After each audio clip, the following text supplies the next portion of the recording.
Hi guys, try nating pag-aralan itong CRM ng isang kumpanya. Actually, gawa ito dito sa may Google Sheet. So, in the first page, makikita natin ang offer. Ito. So, offer. Dito, it includes yung mga para kanino ba yung ating service. Next naman is yung content and account credentials. So, ano nga ba yung mga pwede nating ipakita sa ating clients? Dito sa content and account credentials, makikita natin yung mga testimonial, kung ano yung pwede nating ipakita sa ating mga lead targets. Tapos, kung ano naman yung mga gagamitin nating accounts. Dito naman siya sa may baba. Ito. So, yan. Itong mga login accounts ay magpapakita mamaya, ituturo ko. Dito naman tayo sa sub-niches and keywords. So, ano yung mga target nating clients? So, meron dito SMMA agency, consultant, business coach. Ito naman sa message assets.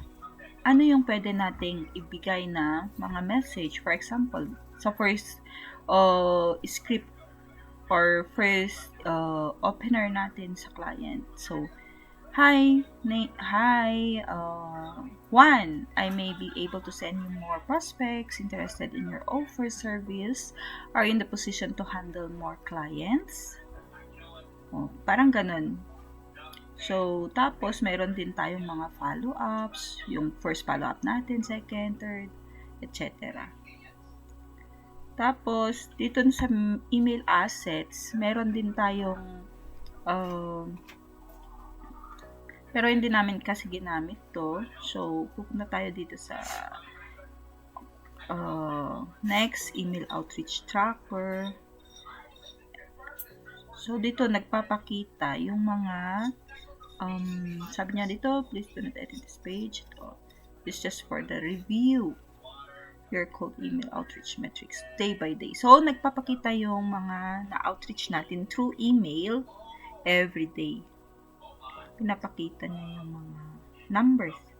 Dito naman sa Instagram, meron tayong yung IG account, ito yung ginamit natin na account para mag-outreach. Sub-niche, meron siyang marketing, kung ano yung niche ng ating lead. Ito naman sa Instagram URL, kung ano yung kanilang Instagram URL. Tapos, wala kaming nilagay sa website. Sa status, ito naman tong status, magpapakita automatic to pag binigyan mo siya ng dito. So, kailan mo binigay yung first message, for example. So, ito, 11:24. Ayan. So, magpapakita siya dito. So, ito naman, for example dito, my first message, my first follow-up, pero ang magpapakita dito is yung latest. So, first follow-up set. Ayan. Okay? Okay. Tapos, sa Facebook naman tayo, ito naman is yung name plus URL ng ating lead. Kailan ito na-encode dito. Tapos, ano yung ito kasi nakikita natin yung connected FB account. Iyon yung sinasabi ko kanina doon sa account credentials. Kung ano ang gagamitin natin. So, ito yung account, yung FB account na nagamit para mag-outreach. Magbigay ng first message. So, wala pa siyang follow-up. Ganun. Okay, tapos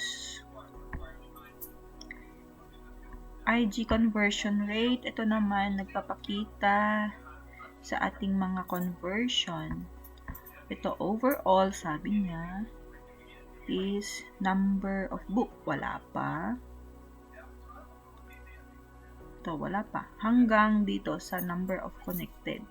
So, 260 daw ang nabigyan natin ng ng mga messages. Ganun.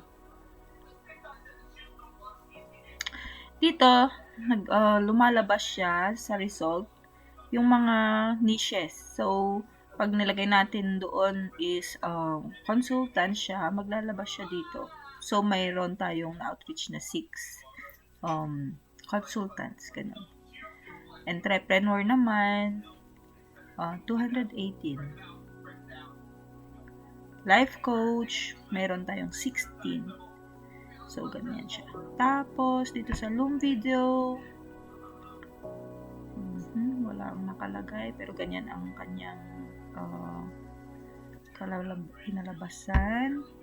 Sa Facebook KPIs, ito naman, Key Performance Indicator. So, ngayon is November, kaya try natin puntahan ang November. Ayan. Pero wala pang nagpapakita. So, wala pang nailagay. BA EOD report. So, try natin ulit. Pupunta sa November. Ayun. Meron tayong total 311 na messages sent. Ito siya. Ito. So, 311 messages. Nung 22 is 56, nung 23 is 36, nung 24 is 219. Tapos, dito naman, so, wala tayong makita. So, ayan. So, yan yung CRM natin.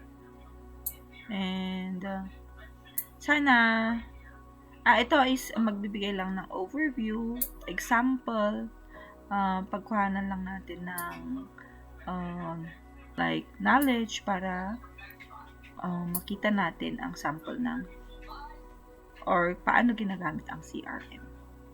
Thank you very much. So, ayan na nga po ang ating CRM and sana may natutunan po kayo. Thank you. Until the next video po, please like and subscribe. Thank you.